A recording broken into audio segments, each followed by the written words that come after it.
Today's reading is entitled A Faith for the Few and is an excerpt from Reverend Harris's book, Elite, Uncovering Classism in UU History. When I tell fellow Unitarian Universalists that I serve as minister of the First Parish of Watertown, Massachusetts, they are sometimes surprised and generally respond incredulously, "I never knew there was a UU church there." Unitarian Universalists often assume that UU congregations belong in wealthy suburbs where the grass is greener and the children go to high-achieving schools. This assumption exists alongside the half-defensive, half-optimistic ideology of genuine diversity. Until recently, Watertown was urban, industrial, and populated by working-class immigrants.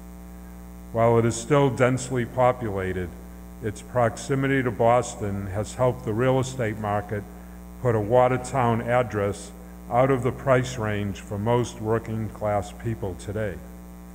Yet one colleague said that his parishioners would consider Watertown a ghetto. This is a minister who would preach that our faith is for all people and should appeal to diverse populations. No wonder we feel confused. We say we aspire to be democratic and inclusive, but we are comforted by our litany of influential and prestigious forebears. Many Unitarian Universalists are torn between who is actually sitting in our pews and who we wish was sitting there. The First Parish of Watertown is an ancient parish, one of the 5 oldest congregations in the Unitarian Universalist Association.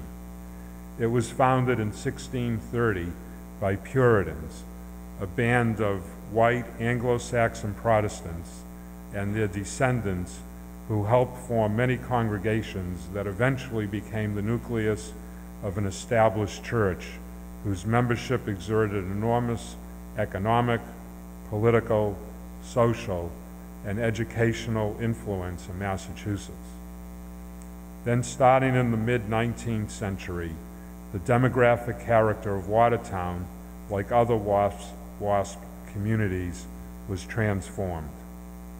First, the population began to swell with laborers for the Watertown arsenal, many of whom had fled the Irish potato famine.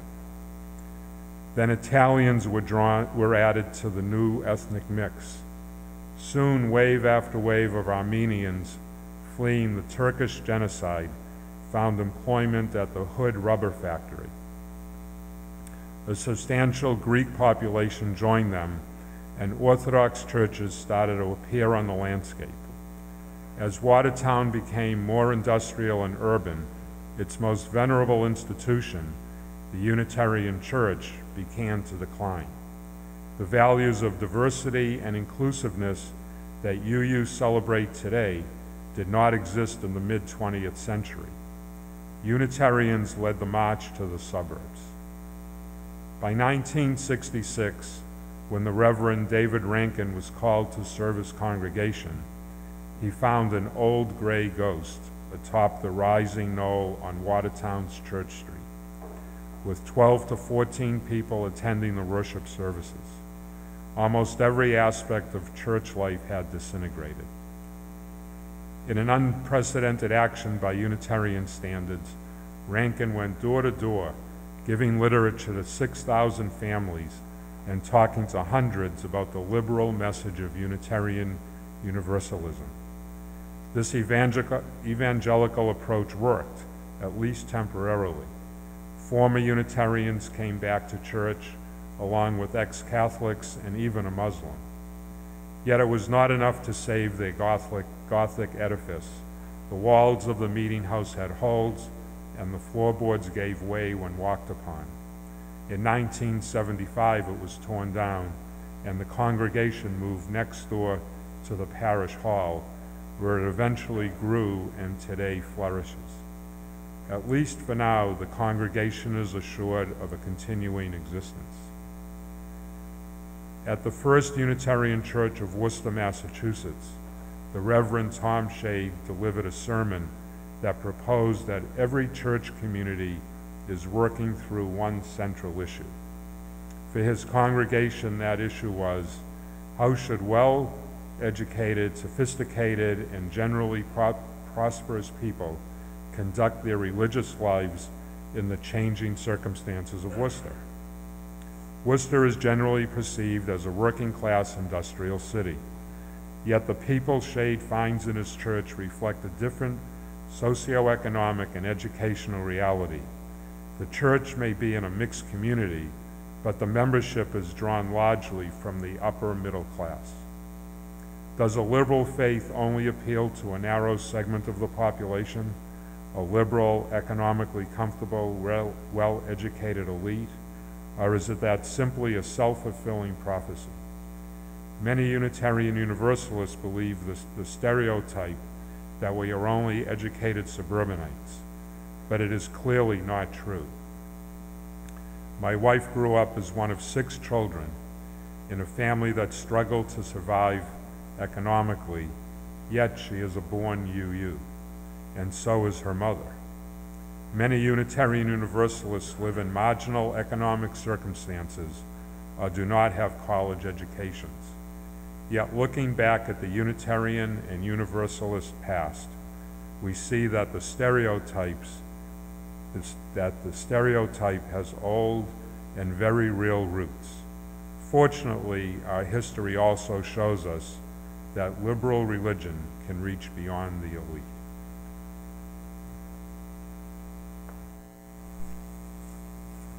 Good morning. It's great to be here.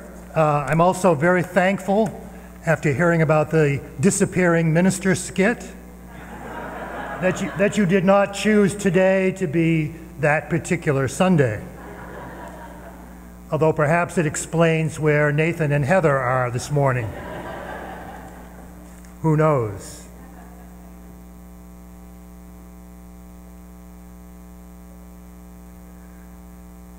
A few years ago, my colleague Ken Sawyer, Minister Emeritus in Wayland, preached a sermon on what he believed was the most beautiful word in the English language.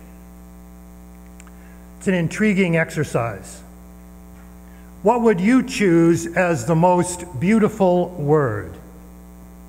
It might be the word that holds the deepest meaning for us.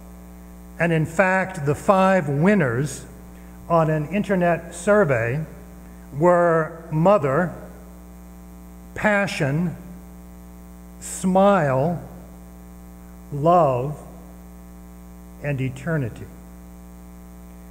We might also think of those words that have the most beautiful sound. And then serendipitous would be one of my candidates. Ken's answer to the question was public.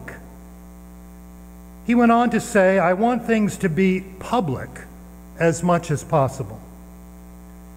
He told me he was inspired to preach on this theme after reading my book, Elite, Uncovering Classism in Unitarian Universalist History.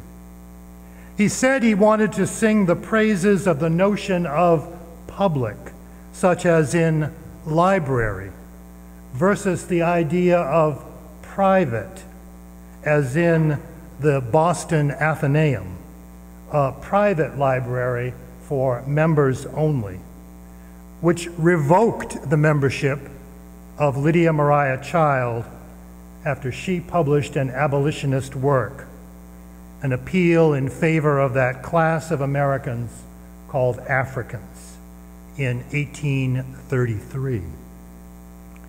Child was the sister of a predecessor in my pulpit in Watertown, Converse Francis. And she's probably best known to you for her Thanksgiving song, Over the River and Through the Wood. Child was kicked out of a private library a few years before most public libraries were founded. I think the following story speaks volumes of the need for us to expand our boundaries beyond the private and not be afraid of engaging the company of strangers who live in our communities and may call us to re-engage with the idea of going public. Ronald McNair was one of the astronauts killed more than 30 years ago when the Space Shuttle Challenger exploded. As a child, Ron McNair wanted to study science. But first, he needed to get his hands on some advanced books. And that was a problem in his South Carolina hometown. When he was 9 years old, Ron decided to take a walk, a mile-long walk, from his home down to the library.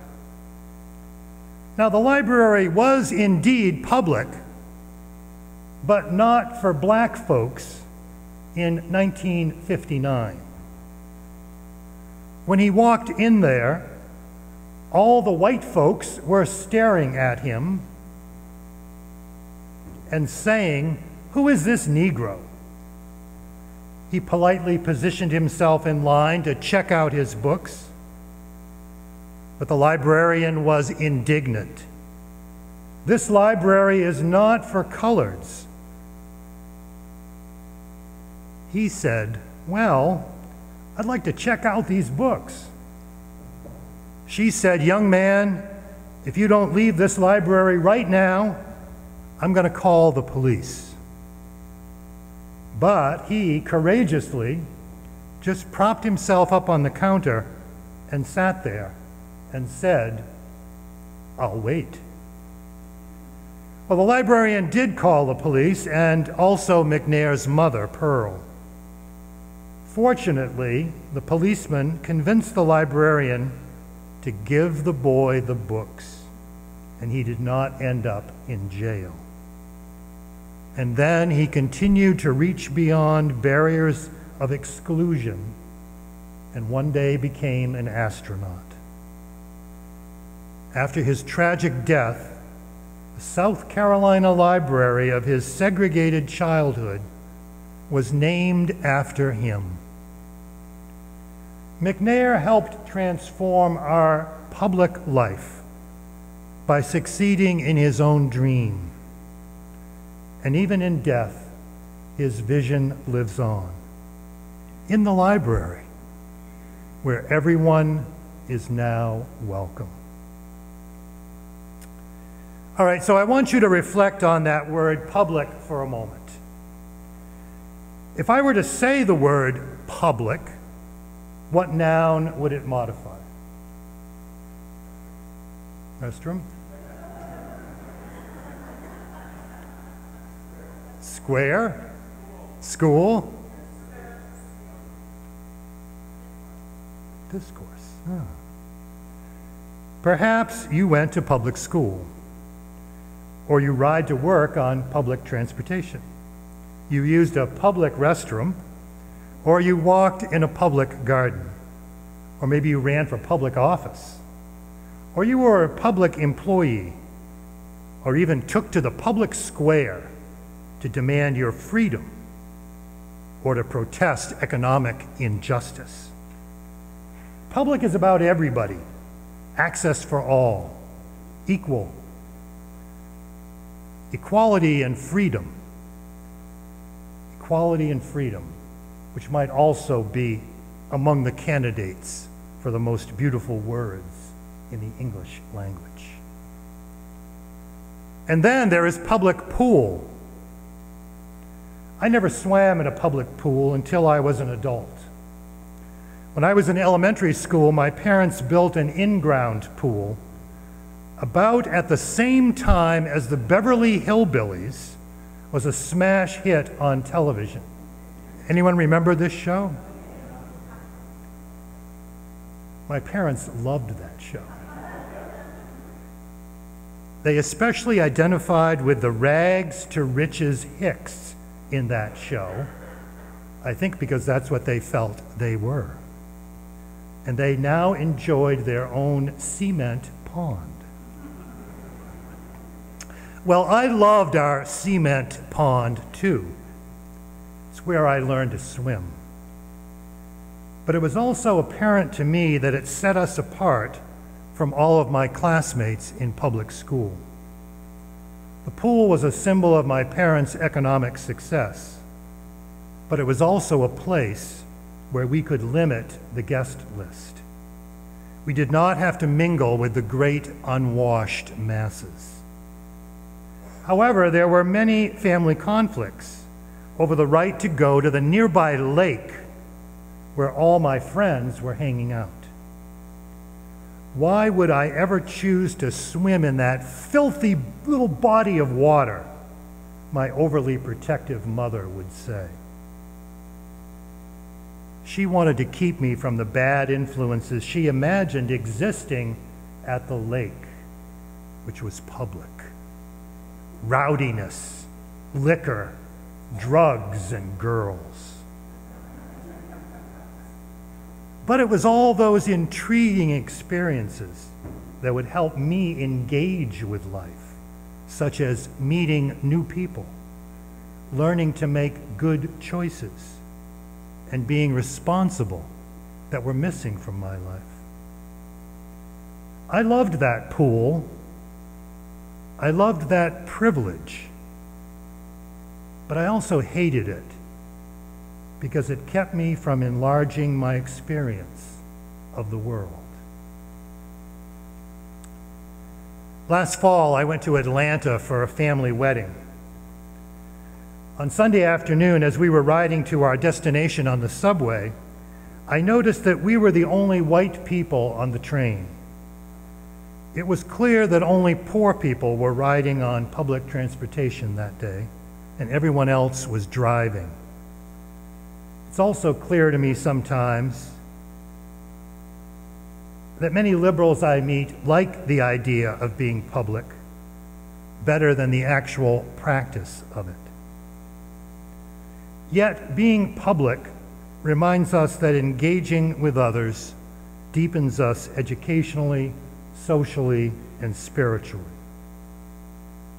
But where is the notion of public good instead of private gain in the political rhetoric these days? Historian Vincent Harding says, "A truly pluralistic and humane society must be undergirded by a common vision of the public good." Maybe more taxes rather than less. My confession for the day is that, especially since I published my book on class, I sometimes search myself up on the web. Even though my wife makes fun of me for doing it. This is how I learned that my colleague in Bedford, John Gibbons, preached a sermon on my book, and he called the sermon, "Would You Go to Heaven with a Prostitute?" This is a line from a question I raise in the book about Universalist theology. Clearly, my intent in asking this is not about getting to heaven with an escort, but rather about the structure of heaven itself, the shared space. Salvation historically had been based in the notion of who could live the most spotless life in the eyes of God.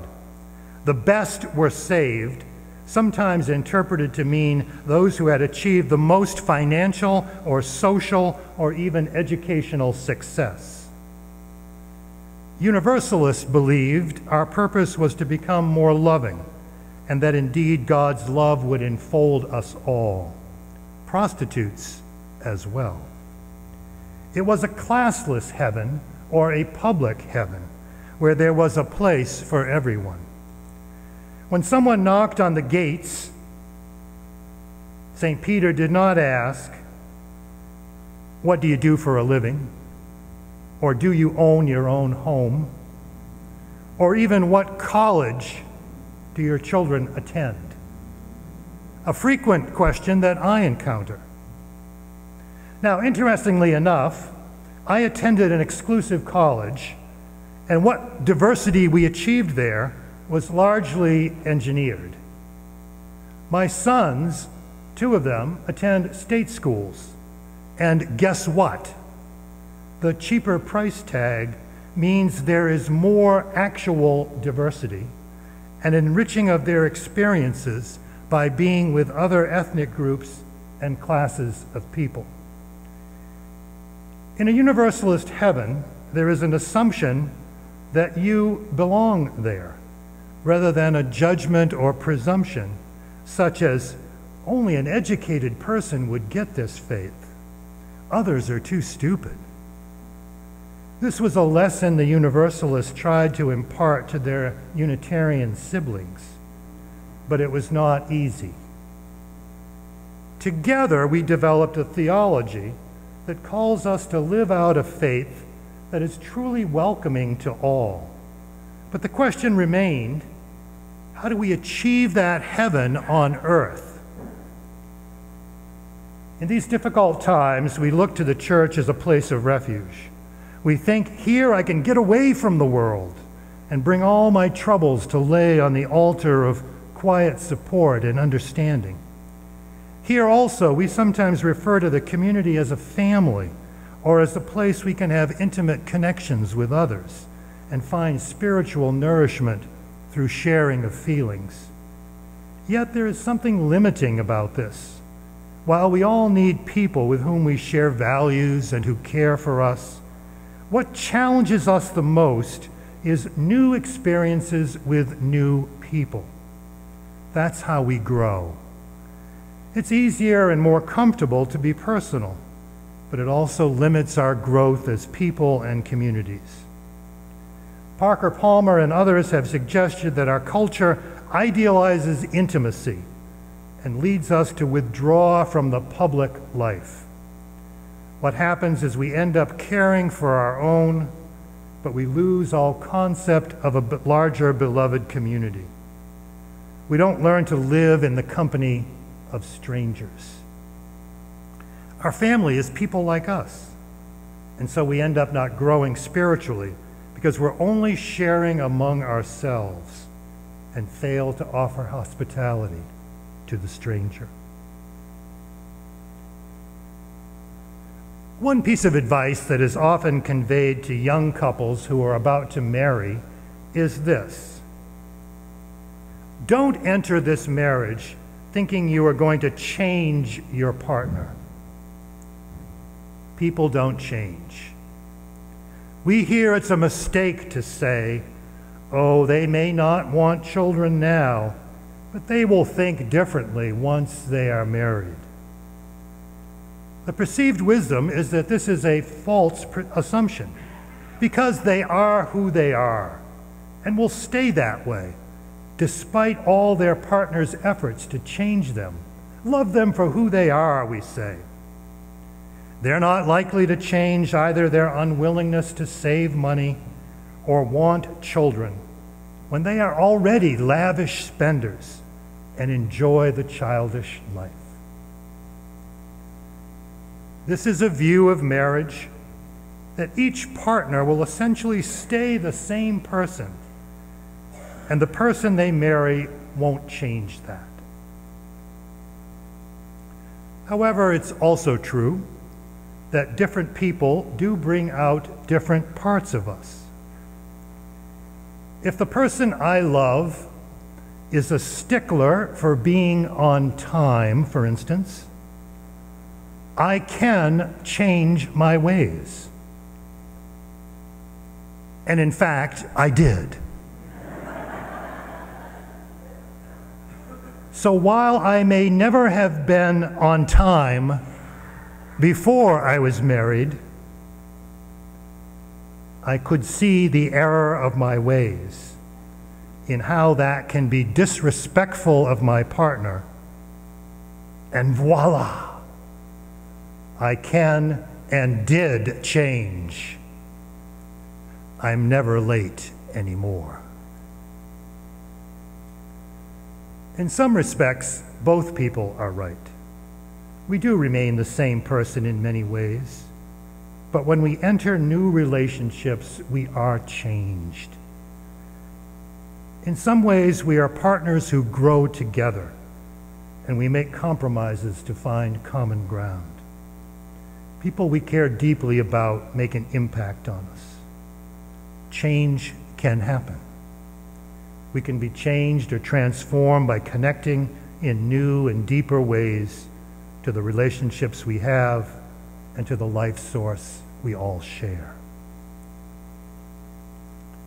Historically, Universalism helped transform religion in America by teaching about a God of love who desired human happiness, and everyone came to believe they could achieve salvation. They rejected a faith that rewarded the few and condemned everyone else. Universalism reminds us that the creation is unified and connected and whole. In response, we see the holy in everything. Of course, that means that I am responsible towards that whole. Everyone and everything matters, and we work to make that true. We're not tolerant when a person or the creation is hurt or demeaned. I have a faith that teaches that there is one truth that will unite us and connect us. I know there is no greater gift we could give to the world than sharing this faith with more people. But perhaps the central challenge is actually living out that faith ourselves. In an article in the New Yorker a few years ago, Adam Gopnik reminds us that the Olympics gave birth to the liberal ideal that anyone could be part of a nation simply by showing up and joining the team. It might be a good immigration policy, too. Racial or ethnic particularity was submerged into a greater national whole. These days, it is often fashionable among liberals to hold up diversity and difference. But we need common ideals, too. We need to remember that our life source is one great love. We also need a faith that unites us so we feel a common understanding with those who are different from us or those who are poor. And when we reach out to them and come to know them, we become more than what we are, and we become closer to that one great love. When Jesse Owens outran the Nazis in 1936, he showed American racists that American blacks were just as American as anyone else. Once upon a time, segregationists believed that even heaven was segregated, so that we would not be contaminated by anyone not like us. Our faith says it would not be heaven if it were not open to all. Our faith calls us to go out into the public byways and highways and make real the dream of universalism, of sharing heaven with a prostitute, of sharing earth with strangers. A recent editorial in the Globe by Elisa Eli spoke of the weight of assumptions. When she went to the gym, she assumed the hulking weightlifter and her lived on separate planets. She projected that he would disdain her quiet softness, and she knows that she feels some disdain for his apparent tough, burly hardness. And so typically, they ignore each other at the gym. But one morning, she hurried by his office, and she noticed that he was laying down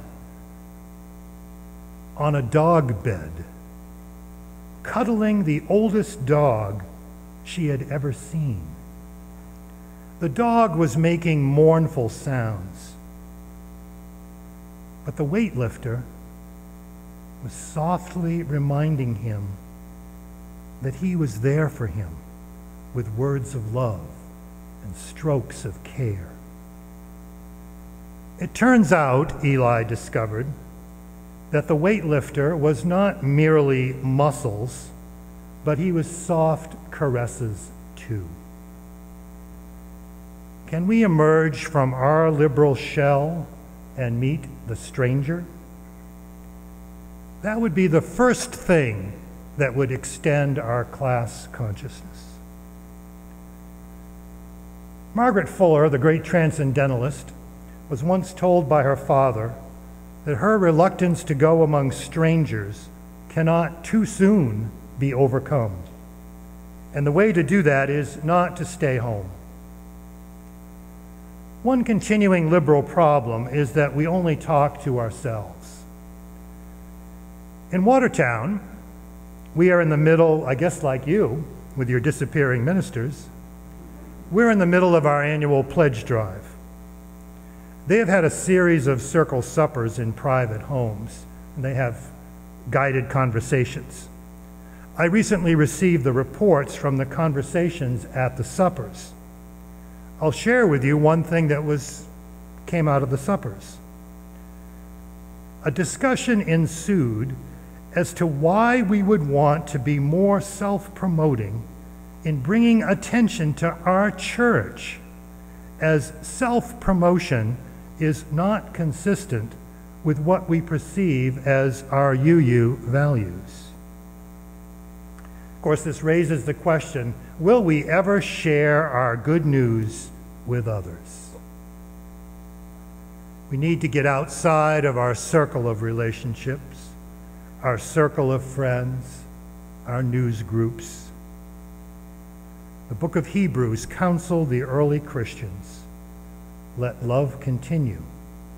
Do not neglect to show hospitality to strangers, for thereby some have entertained angels unawares. Overcoming classism means really embracing universalism, another beautiful word. Then our lives become more like heaven. So may it be.